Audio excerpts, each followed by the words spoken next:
பண்ணட்டுமே, எங்களை எல்லாமே நல்லவன் சொல்லுவான். யார் பண்ணாம பண்ணட்டுமே, எங்களை எல்லாமே நல்லவன் சொல்லுவான். யார் பண்ணாம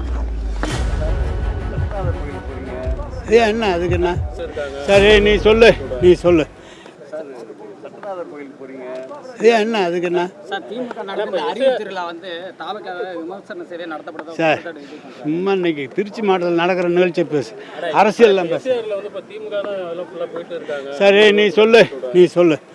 பிஎல்ஓ ஒன்று போட்டிருக்காங்களா? பிஎல்இ2 தேர்தல் ஆணையத்தால் அங்கீகரிக்கப்பட்ட பிஎல்இ2 இருக்குது.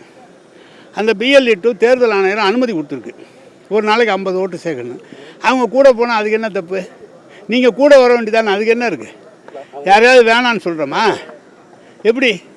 அவங்க ஏதோ குறை சொல்கிறாங்க. அதெல்லாம் கம்ப்ளீட்டாக திருச்சி மாவட்டம் நான் சொல்கிறேங்க. அதெல்லாம் சும்மா கேள்விப்பட்டதெல்லாம் சொல்லாதீங்க சார். மொத்தம் திருச்சி மாவட்டத்தில் இருக்கிற 9 சட்டமன்ற தொகுதியிலும் அனைத்து வாக்கு பூத்துக்கும் பிஎல்ஓ போட்டாச்சு. எங்கேயாவது ஒருத்தர் சில பேர் வேலை தெரியலன்னா கூட மாற்றி கொடுத்துருக்காங்க. அவங்களுக்கு கூட சொல்லித்தரத்துக்கு ஆள் அனுப்பிச்சிருக்கு. பிஎல்ஏ2வும் போட்டாங்க. பிடிஏ கட்சியிலேருந்து போட்டிருக்காங்க. பிஎல்ஏ2 வந்து அரசாங்கத்தால் தேர்தல் ஆணையத்தால் அங்கீகரிக்கப்பட்டவங்க, அவங்க போகிறாங்க. இதை நாங்கள் எல்லாரும் வாக்காளர், யாராவது நீ உங்களை வேணான்னு சொன்னால் தானே எங்களுக்கு பிரச்சனை. எல்லாருக்கும் எல்லாரும் சொல்லி முதலமைச்சர் சொல்லியிருக்காரு, செஞ்சுக்கிட்டு இருக்கேன். இதில் என்ன இருக்க குறை?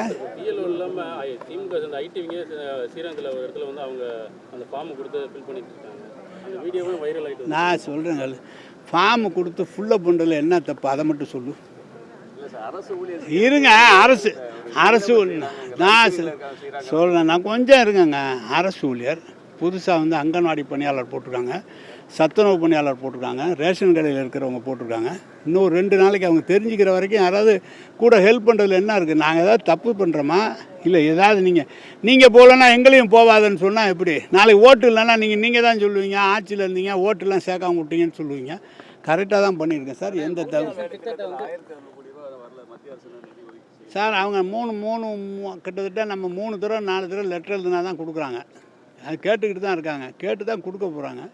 அதான் விஷயம். சரி, அந்த அம்மா வந்துட்டு வேறு என்ன திமுக நல்லா இருக்குன்னு சொல்லுவான்? நான் சொல்கிறேன், ஜல்ஜீவனுக்கு பணம் தரணும், தரல.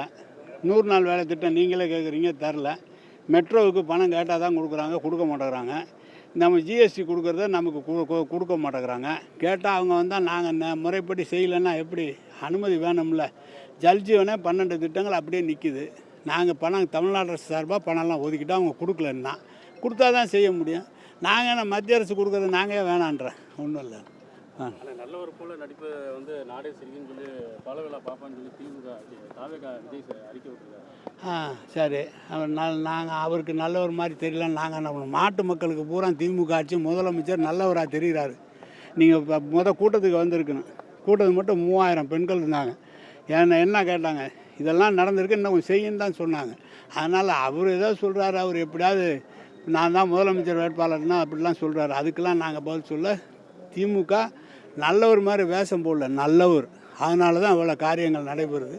முதலமைச்சர் மிக நல்ல முறையில் செயல்படுகிறார். நல்ல காரியங்கள் நடைபெற்று கொண்டிருக்கிறது. கிராமந்தோறும் மக்கள் வரவேற்றிருக்கிறார்கள். விடுபட்ட அத்தனை மக்களுக்கு திட்டங்களை இப்போ தரப்போகிறார். அதான் விஷயம். வணக்கம்.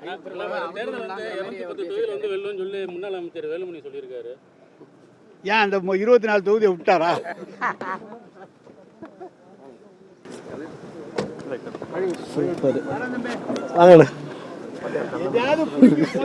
சார், ஒன்றும் இல்லை சார், அது இதுக்கு வைரல் ஆகுது உங்கள் வீடியோ. திருப்பதியில் வந்து